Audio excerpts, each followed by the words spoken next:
Assalamualaikum warahmatullahi wabarakatuh. Bismillah wassalatu wassalamu ala rasulillah wa ba'd. Allahumma inna nas'aluka ilman nafi'a wa na'udzubika min ilmin la yanfa'. Saudaraku yang Allah muliakan, syariat berkurban adalah syariat yang sangat luar biasa. Namun ada hal yang perlu kita perhatikan. Jangan sampai kita gagal menangkap pesannya. Apa tujuan besarnya? Lihat kurusmallah ala ma razaqahum min bahimatil an'am.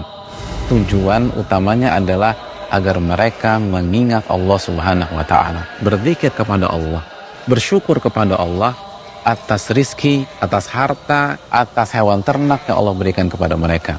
Karena ketika kita nggak punya rizki, kita nggak punya harta, kita nggak punya hewan ternak, kita nggak bisa berkurban.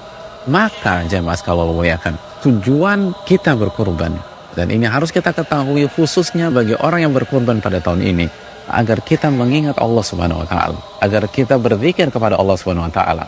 Dan di antara zikir yang masuk ke dalam ayat ini adalah tasmiyah dan takbir, atau mengucapkan bismillah atau bismillahirrahmanirrahim dan takbir ketika kita menyembelih.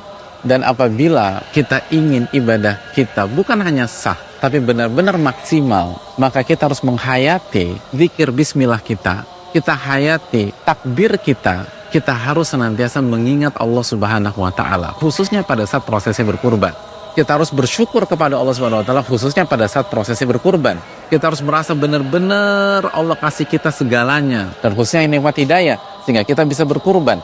Tanpa mengingat Allah Subhanahu wa Ta'ala, maka ibadah kurban akan menurun tingkat kualitasnya, dan penyembelihan bisa jadi seperti penyembelihan biasanya.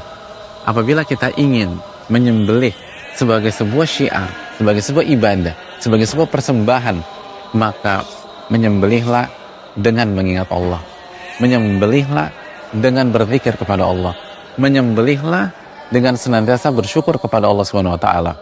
Maka kita melakukan ibadah kurban dalam rangka berzikir, mengingat Allah dan mengingat nikmat-nikmat Allah Subhanahu wa Ta'ala, dan bersyukur atas itu semua. Aku qouli hadza. Assalamualaikum warahmatullahi wabarakatuh.